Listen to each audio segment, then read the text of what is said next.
겟세마네 동산에서 예수님이 붙잡혔습니다. 그리고 오늘 말씀처럼 공회로 끌려가셨습니다. 거기서 재판을 받습니다. 학자들의 연구에 따르면 예수님이 치른 이 재판은 불법의 온상입니다. 재판의 과정에서 유대 법을 어겼기 때문입니다. 어떠한 법을 어겼는가? 먼저는 재판 장소의 문제입니다. 복음서에 따르면 오늘 이 공회, 다시 말해 재판이 열린 장소는 대제사장의 집입니다. 그런데 이 공회 모임 장소에 대한 규정에 따르면 대제사장의 집은 모일 수 있는 장소가 아닙니다. 정해진 장소가 따로 있었습니다. 공회가 열리는 장소가 정해져 있었다는 거죠. 또 그리고 유대법은 특별히 이 사형에 해당하는 범죄를 다룰 때, 신문할 때에 다음과 같은 규정을 하고 있습니다. 제가 한번 읽어보겠습니다. 사형에 해당하는 범죄의 경우에는 재판을 낮에 열어야 한다. 그리고 유죄 판결은 그 다음 날까지 기다려야 한다는 겁니다. 사형에 해당하는 범죄를 다룰 때에는 낮에 행해야 한다는 겁니다. 그리고 또한 사형의 언도를 내릴 때에는 그 집행할 당일날 하는 것이 아니라 다음 날, 하루 지나서 사형 집행을 언도해야 한다는 거죠. 그러나 예수님을 사형으로 몰아갔던 이 재판은 우리가 아는 것처럼 밤에 열렸습니다. 이 율법을 어겼죠. 밤은 낮보다 속이기 쉽죠. 밤은 낮보다 감추어내기가 쉽습니다. 유대법을 어겼습니다. 그리고 특별히 이 재판은 안식일 전날 밤에 열렸습니다. 밤에 열지 말아라 라는 이 법에 따르면 사형 재판은 안식일 날 전날 밤에 열려서는 안 됩니다. 왜냐하면 하루 다음 날에 사형을 집행해야 하는데 안식일 날에는 사형을 집행할 수 없기 때문입니다. 안식일법에 따라서 안식일 날에는 재판을 진행할 수 없습니다. 그러므로 안식일 전날 밤에 재판을 집행한다는 것은 불가능한 일입니다. 할 수 없는 일입니다. 그러나 예수는 안식일 전날 밤에 사형 집행을 했죠. 언도를 받았죠. 그래서 예수의 제자들이 예수님의 장례를 제대로 치르지 못하고 급히 마무리하고 나무에서 끌어내려 무덤에 갖다 놓는 것입니다. 그리고 안식 후 첫날에 여인들이 무덤에 찾아가 향료를 발랐던 거죠. 또한 예수님의 사형 판결은 당일날 다 이루어졌습니다. 일사천리로. 아까 읽었던 유대법에 따르면 사형 집행은 하루 지난 다음 날에 치러야 합니다. 그런데 그날 신문하고 재판하고 그날 십자가에 못 박았습니다. 예수님의 재판은 불공정했죠. 불공평했습니다. 불의의 온상이었습니다. 그런데 오늘 말씀을 우리가 살펴보다 보니 이상한 점이 하나 발견됩니다. 이상하게도 재판은 이 재판을 모의한 사람들의 뜻대로 원활하게 진행되지 않는다는 겁니다. 예수님을 칠 증거를 대제사장들은 또 공회원들은 찾아내지 못하고 있습니다. 왜 증거를 찾지 못하는 겁니까? 왜 예수에게 사형 언도를 내릴 만한 증거를 찾고 있지 못하는 겁니까? 우리는 이 질문을 갖고 말씀을 찾아가 보도록 합시다. 그리고 오늘 우리에게 주시는 우리의 길을 발견하기를 원합니다. 불의한 재판 과정을 보면서 우리가 가장 이해가 되지 않는 부분은 바로 이 부분이죠. 아까 언급했던 겁니다. 바로 55절 말씀입니다. 우리 55절 말씀을 같이 한번 읽어봅시다.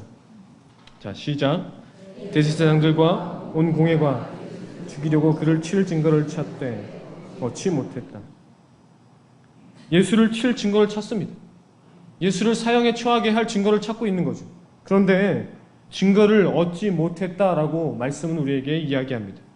재판이 공정한 재판이었다면 죄 없이 살았던 예수를 책잡을 것이 없다는 것이 이해가 됩니다. 정의를 표방하는 재판이었다면 증거를 찾지 못하는 상황이 우리는 납득이 되죠. 그런데 아까도 이야기했듯이 예수를 재판했던 이 재판은 정의와 공의가 찾아볼 수 없는 재판이었습니다.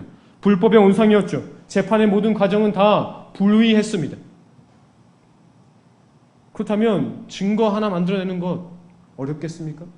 다 어겨왔는데 증인들 한번 속여서 거짓 증인들 만들어내면 되는 것 아닙니까? 그런데 만들어내지 못합니다. 구약 성경을 통해서 알 수 있듯이 사형 집행을 위해서는 반드시 증인이 필요합니다. 한 명이 아닙니다. 한 명 가지고는 사형을 집행할 수 없습니다. 2명에서 3명 사형죄에 대한 증인들이 필요합니다. 이러한 모습을 우리는 열왕기에서 찾아볼 수 있죠. 우리 아합 왕과 나봇의 포도원 사건을 다들 알고 계실 겁니다. 아합 왕이 있었죠. 나봇의 포도원을 뺏었습니다. 어떻게 뺏었는가 과정을 한번 살펴봅시다. 아합은 나봇의 포도원을 갖고 싶었습니다. 그래서 나봇에게 말을 하죠. 팔아라. 그때 나봇이 이야기합니다. 내 조상의 기업이니 유업이니 돈으로 팔 수 없어. 그랬더니 아합이 시름시름 앓습니다. 생기를 잃어버립니다. 포도원을 소유하고 싶은 소유욕에 사로잡혀 그의 삶이 생기를 잃어버린 겁니다. 이를 지켜보고 있던 그의 아내 이세벨이 찾아옵니다. 아니, 어찌하여 왕이 그깟 일로 말미암아 생기를 잃고 시름시름 앓고 있느냐 책망하고 있는 거죠. 그러면서 내가 문제를 해결해 주겠다라고 말합니다. 이세벨이 어떻게 진행합니까? 나봇에게 신성 모독죄를 뒤집어 씌웁니다. 그가 하나님을 모독했다는 죄를 뒤집어 씌운 거죠. 그리고 거짓 증인들 2명을 고용합니다. 나봇이 하나님을 모독했다고 너희가 증언해라. 그리고 그 둘을 재판대에 세웁니다. 그리고 그 2 사람의 증언에 의해서 나봇은 처형당합니다. 하나님을 모독했다는 죄이죠. 그리고 그 주인 없는 땅을 아합이 차지하게 됩니다. 공회원들도 이렇게 하면 됩니다. 재판의 모든 절차가 어차피 다 불법입니다. 재판의 모든 과정이 어차피 다 불의했습니다. 거짓 증인들 2명 섭외하는 것 전혀 문제될 것이 없습니다. 예수를 칠 증거들만 확보하면 됩니다. 그런데 증거를 얻지 못합니다. 55절 말씀처럼 예수를 칠 증거를 얻어내지 못합니다. 이유가 무엇입니까? 56절을 보면 당시 증언이 어떻게 이루어지고 있었는지 우리에게 한 가지 사실을 가르쳐줍니다. 우리 56절 말씀을 같이 한번 읽어볼까요? 자, 시작. 이는 예수를 쳐서 거짓 증언하는 자가 많으나 그 증언이 서로 일치하지. 상황을 보니 한 가지 사실을 우리가 알 수가 있습니다. 거짓 증언하는 자가 많았다라는 겁니다. 거짓 증언하는 사람이 굉장히 많았습니다. 예수에 대해서 거짓 증언하는 사람이 많다 보니 서로 입을 맞추기가 힘든 겁니다. 2-3 사람이었다면 서로 짜면 됩니다. 입을 맞추면 됩니다. 저 사람이 이러이러한 죄를 지었어. 이러이러한 신성 모독죄를 지었어. 그러나 사람이 너무나 많습니다. 그런데 이상합니다. 사실 이 공회원들에게 많은 증인이 필요 없습니다. 아까 아합의 예에서 살펴봤듯이 2명에서 3명만 있으면 됩니다. 2명에서 3명의 일치된 증인만 있으면 됩니다. 그런데 많은 사람이 몰려와서 예수에 대한 거짓 증언을 하고 있다고 성경은 이야기합니다. 공회원들이 지금 증인들의 말을 통제하고 있지 못한 겁니다. 예상하지 못한 수많은 증인들이 지금 공회 앞에 나와서 예수에 대해서 거짓 증언을 하고 있는 겁니다. 공회원들, 이 재판을 모의했던 사람들의 의도와 상관없는 사람들이 지금 어디선가 찾아온 겁니다. 그리고 각자의 거짓 증언을 이야기하고 있습니다. 말씀을 살펴보다가 이런 생각이 들었습니다. 예루살렘 안에 이렇게 거짓 증언하는 사람이 많았는가? 믿기지가 않습니다. 게다가 지금 예수님의 이 재판을 치르고 있는 상황은 무교절이라는 절기 중에 있습니다. 무교절은 6월절과 같은 연장선상에 있는 절기죠. 하나님의 구원, 출애굽했던 하나님의 역사를 기억하고 기념하는 절기입니다. 이를 기념하기 위해서 사람들이 예루살렘으로 몰려든 것입니다. 그런데 이들 가운데 거짓 증언자들이 이토록 많다니, 거짓 증언자들이 이렇게 많은 이유가 뭘까? 도대체 이 많은 거짓 증언자들은 어디서 나온 것일까? 절기를 지키러 온 유대인들은 다 거짓말쟁이의 특성을 갖고 있는 자들인가? 그들은 거짓말하기를 즐겨하는 자들이었던가? 예수님과 제자들이 무교절을 지키기 위해 예루살렘에 입성했던 때를 우리는 한번 떠올려 보기를 원합니다. 예수님은 나귀를 타고 예루살렘에 입성했습니다. 마가복음 11장은 당시의 상황을 우리에게 설명해 주고 있습니다. 우리 한번 찾아볼까요? 마가복음 11장 8절부터 10절까지의 말씀입니다.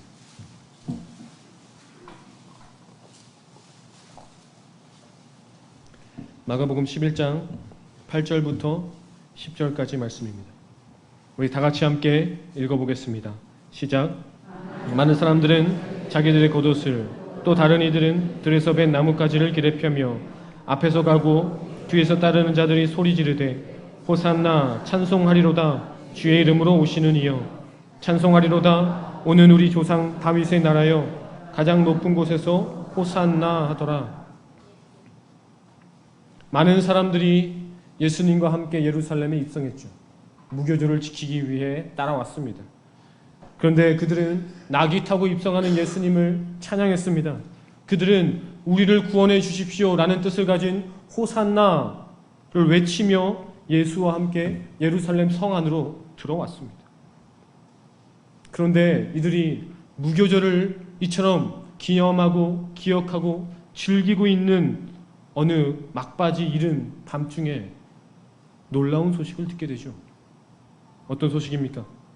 예수가 대제사장들에게 잡혔다는 소식을 듣습니다. 그리고 예수님이 그들로부터 재판을 받는다고 이야기를 듣습니다. 더 놀라운 일은 예수 주변에 있었던 12명의 사람들, 예수 곁에 꼭 붙어 있었던 그 12명의 제자들이 모두 다 예수를 버리고 도망갔다는 겁니다. 제자들이 자신의 살 길을 찾아 스승을 버리고 도망쳤다는 소식을 듣습니다. 게다가 놀라 쓰러질 일은 예수를 팔아넘긴 사람이 그 12 중에 한 명이었다는 겁니다. 돈을 받고 예수를 넘겨주었다는 겁니다. 이러한 소식이 온 예루살렘 안에 빠르게 퍼집니다. 무교절 축제 기간을 보내고 있었으니 성 안에 가득한 무리들의 입을 통하여서 이 소식이 빠르게 전파되었습니다. 11장에 나왔던 호산나를 외쳤던 사람들, 11장에서 다윗의 자손 주의 이름으로 오시는 이여라고 외쳤던 사람들이 이 예수가 버림받고 대제사장의 재판 때에 출두했다라는, 잡혀갔다라는 소식을 들었을 때 그들의 마음은 어땠을까요? 주의 이름으로 오시는 이여라고 외쳤던 이 무리들이, 이 많은 사람들이 예수가 지금 신문을 받는다라는 소식을 들었을 때 그들의 가슴은 어떠했을까요? 이들은 예수를 마음속으로 또한 행동으로 따랐던, 또한 지지했던 자들입니다. 예수가 하나님 나라를 이 땅 가운데 이룰 것이라고 내심 기대하며 신뢰했던 자들입니다. 그런데 예수가 잡혔습니다. 재판대 앞에 섰습니다. 아마도 신성모독죄로 걸릴 것 같습니다. 제자들은 다 자기 살 길을 찾아 도망갔다고 이야기합니다. 게다가 배신자는 12 중에 한 명이었다라는 소식이 전해 들어옵니다. 두렵습니다. 무섭습니다. 내가 그 자리에서 호산나를 외쳤었는데, 내가 그 자리에서 이불을 폈었는데, 아니 겉옷을 벗어서 깔았는데, 나무 이파리를 엮어다가 그 밑에 깔아놨는데, 내가 주의 이름으로 오시는 이여라며 찬양을 했는데, 예수를 계속 지지하다가는 어떤 불이익을 당할지 모릅니다. 계속 예수를 따르다가는 공회로부터 출교를 당할 수도 있습니다. 그렇게 되면 유대 사회에서 사람답게 살 수 없습니다. 온갖 차별과 모욕을 받으며 살아야 합니다. 이렇게 되는 것이 두렵습니다. 출교 당할까 봐 걱정됩니다. 예수를 지지했고 예수를 찬송했던 사람들이 불안해서 재판장으로 몰려들고 있습니다. 예수에 대한 거짓 증언을 하기 위해서입니다. 어떻게든 예수와의 관계를 끊어내려는 시도이죠. 어떻게든 예수와 자신이 상관없는 사람이라는 것을 보여주고자 하는 행동이죠. 선을 그어내야 합니다. 나는 예수와 상관없는 자라고 보여주어야 합니다. 그를 향한 나의 지지, 그를 향한 나의 찬양, 그를 향한 나의 호산나라는 외침이 잘못된 것이었다고, 그때는 내가 잘 알지 못해서 잘못 말한 것이다라고 분명하게 공회 앞에서 이야기해 주어야 합니다. 그렇게 각자 예수에 대한 거짓 증언들을 오늘 공회 자리에서 사람들이 쏟아내고 있습니다. 살기 위해서 거짓말하고 있죠. 자신을 증명해내기 위해서 처절한 거짓을 말하고 있는 겁니다. 그러니 이들의 거짓 증언은 일치할 수 없는 겁니다. 오히려 다른 사람의 증언보다 자신의 증언이 확실하다며 자기 주장을 더 강하게 펼 것입니다. 불이익을 당하면서 살고 싶지 않은 것이 사람의 삶입니다. 사람은 누구나 자신이 속한 사회에서 차별당하고 싶지 않습니다. 권리와 자기가 누려야 할 것들을 다 누리고 살아가고 싶은 게 인간의 본성이죠. 그런데 이 무리는 불이익과 차별이 주는 두려움에 사로잡혀 지금 예수를 거짓 증언하는 일에 앞장서고 있습니다. 사실 이러한 두려움과 차별을 극복해내는 것은 쉬운 일이 아닙니다. 차별받으며 사는 것이 사람에게는 견디기 힘든 일이기 때문입니다. 불이익을 감내하면서 살아내야 하는 것이 인간으로서는 도저히 버티기 어려운 일이기 때문입니다. 아마도 우리 중에 누군가가 그 자리에 무리 중으로 있었다면 예수를 위해 불이익을 감내하겠다고 선뜻 나설 수 있는 사람은 많지 않을 겁니다. 아니, 없을지도 모릅니다. 우리도 그 무리 중에 하나가 되어 거짓 증언을 내쏟으러 공회 앞으로 나아갔을지도 모릅니다. 그러나 말씀은 우리에게 한 가지를 가르쳐줍니다. 말씀은 우리에게 그 거짓의 결과가 어떠한 것인지 우리에게 보여주고 있습니다. 거짓의 결과가 무엇인지, 악의 결과가 어떠한지 우리는 볼 수 있죠. 56절과 59절에서 반복적으로 기록된 표현들이 있습니다. 그 표현은 마가복음 14장입니다. 14장 56절과 59절에는 반복적인 표현들이 있는데 증언이 서로 일치하지 않더라라는 것이죠. 증언이 서로 일치하지 않습니다.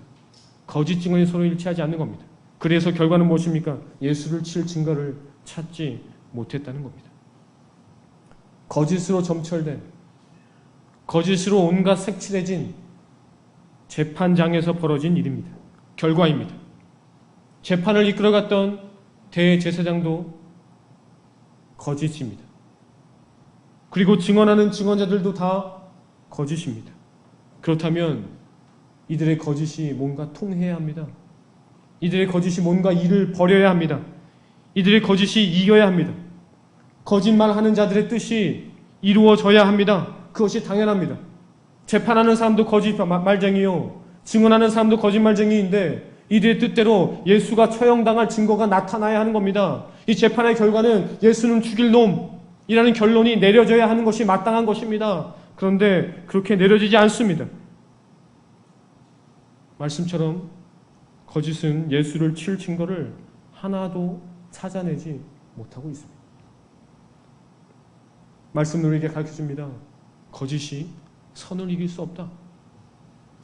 악은 예수를 억누를 수 없다. 죄가 예수를 굴복시키지 못한다라고 우리에게 분명하게 이야기하고 있습니다. 지난 겨울 우리는 정권을 향해 광장에서 외쳤던 국민들의 구호를 기억하고 있습니다. 어둠은 빛을 이길 수 없다는 거죠. 당시 정부에서 일했던 수많은 관료들이 청문회 앞에 나와 거짓을 말했습니다. 범죄 행각에 대해서 묻는 질문에 그들은 천편일률적으로 똑같이 단호하게 이야기합니다. 그건 모르는 일입니다. 아닙니다. 그렇지 않습니다. 이들의 대답이죠. 거짓으로 말하면 살 수 있을 것이라고 생각한 것 같습니다. 거짓으로라도 이기면 어떠한 불이익도 당하지 않고 당당하게 살 수 있을 거라고 생각했던 것 같습니다. 거짓을 말해서 승리하면 사회 구성원으로서 차별받지 않고 문제없이 살 수 있을 것이라 믿었던 것 같습니다. 그러나 우리가 아는 것처럼 현실은 그렇지 않았습니다. 거짓은 진실을 숨기지 못했습니다. 거짓으로 찾았던 피할 길은 이들에게 심판의 길로 찾아왔습니다. 잠깐은 거짓이 유리한 것처럼 보일 수 있습니다. 잠시 동안은 진리가 숨은 것처럼 보일 수 있습니다. 그렇게 느껴질 수 있습니다. 그러나 우리는 지난 겨울 분명히 보았습니다. 진실이, 진리가, 빛이 이기는 것을 우리는 눈으로, 몸으로 경험하고 보았습니다. 증거를 찾지 못하면 예수를 사형에 처형할 수 없습니다. 유대 공회가 예수를 칠 증거를 찾아내지 못한다면 예수를 결코 사형 언도 내릴 수 없습니다. 왜냐하면 당시 유대는 로마의 치하에 있었기 때문입니다. 로마 식민지를 살았기 때문입니다. 로마 치하에 있던 유대인들에게 사형은 로마법에 따라서만 진행될 수 있습니다. 쉽게 말해서 누군가를 죽일 수 있는, 이 사형을 집행할 수 있는 권한이 로마인들에게 있었다는 겁니다. 유대 법정에서 결정한다고 해서 마음대로 사람에게 사형을 집행할 수는 없습니다. 그러므로 공회는 결정적인 증거를 찾아내야 합니다. 그러나 오늘 말씀처럼 찾지 못합니다. 그렇다면 예수는 십자가를 피할 수 있었습니다. 예수는 어쩌면 무죄를 언도받았을지도 모릅니다. 그러나 예수님은 십자가를 졌습니다. 증거를 찾지 못해 답답해하고 있는 대제사장이 예수님을 추궁하는 질문에 예수가 대답했기 때문입니다. 내가 찬송받을 이의 아들 그리스도 맞지? 얼른 대답해봐. 이전까지 침묵을 지키던 예수님이 62절에서 말씀하십니다. 우리 62절 말씀을 같이 한번 읽어볼까요? 시작. 예수께서 이르시되 내가 그니라 인자가 권능자의 우편에 앉은 것과 하늘 구름을 타고 오는 것을 너희가 보리라. 내가 그니라. 내가 그리스도 맞다는 거죠. 그리고 권능자의 우편에 앉은 것과 구름을 타고 올 것을 너희가 볼 것이다라고 예수님은 이야기합니다. 대제사장들은 이 대답을 신성모독죄로 몰아 예수를 사형 해당하는 자로 정죄합니다. 우리는 이 장면을 보면서 한 가지 깨닫는 것이 있습니다. 예수님이 걸어가신 십자가의 길에 대해서 우리는 깨닫는 바가 있습니다.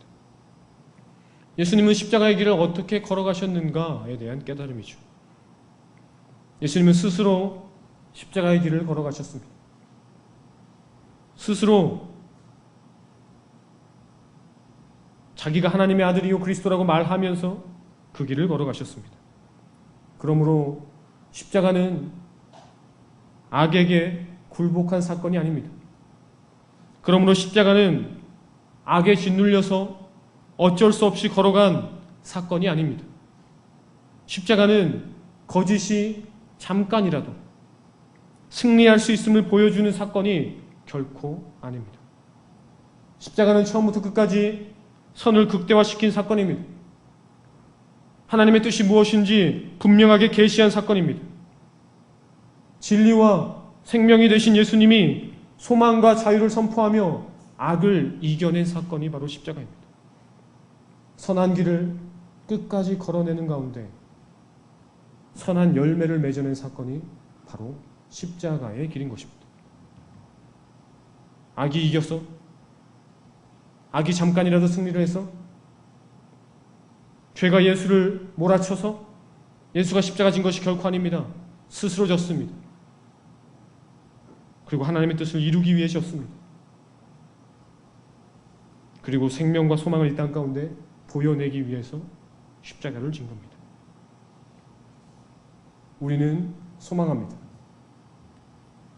우리의 삶을 통하여 선한 열매를 맺기를 우리는 간절히 기도합니다. 존경받는 부모가 되고 싶죠. 인정받는 어른이 되고 싶습니다. 위로가 되는 사람도 되고 싶습니다. 그리고 세상에 소망이 되는 그리스도인으로 살고 싶습니다. 그러나 반면에 세상을 살아가다 보면 예수를 거짓 증언했던 이 무리들의 두려움에 우리도 똑같이 직면할 때가 있습니다. 불이익에 대한 두려움이 우리를 엄습할 때가 있죠. 차별받을 것에 대한 두려움이 우리의 마음을 쪼여올 때가 있습니다. 인정받지 못할 것 같은 무서움이 우리의 삶을 올가맬 때가 있습니다. 소망과 두려움 사이, 기대와 무서움 사이, 우리의 삶은 그 사이를 걸어가고 있습니다. 그러므로 우리는 이 삶을 살아갈 때에 오늘 말씀을 기억해야 합니다. 선한 열매는 선한 삶으로부터만 나올 수 있습니다. 거짓은 결코 선한 것들을 열매 맺을 수 없습니다. 거짓은 결코 선을 보여줄 수 없습니다. 선한 것은 오직 선한 삶으로부터만 나올 수 있는 겁니다. 그리고 우리는 예수의 십자가를 기억해야 합니다. 십자가는 무엇입니까? 십자가는 불이익입니다. 십자가는 차별입니다. 십자가는 인정받지 못한 자의 올무입니다. 그러나 예수님은 그 십자가를 지심으로 이 땅에 소망이 되었습니다. 이 땅에 길이 되었습니다. 이 땅에 생명이 되었습니다. 이 땅에 참 생명의 길을 보여주었습니다. 우리는 예수를 따르는 또 예수를 믿는 그리스도인입니다. 그렇다면 우리는 함께 이 길을 걸어가야 합니다. 예수가 보여준, 예수가 열매 맺은 이 선한 삶을 걸어내어 선한 열매를 반드시 맺어내야 합니다. 혼자서는 힘듭니다. 혼자서는 넘어집니다. 차별에 대한 두려움이 너무나 크기 때문입니다. 불이익에 대한 무서움이 너무나 크기 때문에 그렇습니다. 인정받지 못할 것에 대한 두려움이 우리의 온 존재를 올가매기 때문에 그렇습니다. 그러나 서로 밀어줍시다. 서로 끌어줍시다. 서로 기도해 줍시다. 그렇게 우리가 함께 손붙잡고 걸어갈 때에 우리는 보이게 될 것입니다. 예수의 뒤를 쫓고 있는 양옆에 있는 사람들의 얼굴을 우리는 반드시 마주보게 될 것입니다. 이러한 예수 따름의 기쁨을 저와 여러분이 함께 누리기를 소망합니다.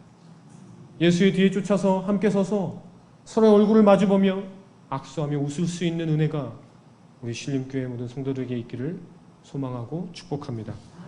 기도하겠습니다. 하나님 아버지, 우리를 주님의 제자로 예수를 따르는 삶으로 부르셨습니다. 주님은 선한 삶을 사셨고 선한 열매를 맺어내셨습니다. 주님, 우리가 함께 이 고단한 인생을 살아갈 때에 서로 손 붙잡고 선한 삶으로 내달리기를 소망합니다. 그리하여서 예수 그리스도가 맺었던 그 생명과 소망의 길을 우리가 함께 맺어낼 수 있도록 축복하여 주옵소서. 예수님의 이름으로 기도합니다. 아멘.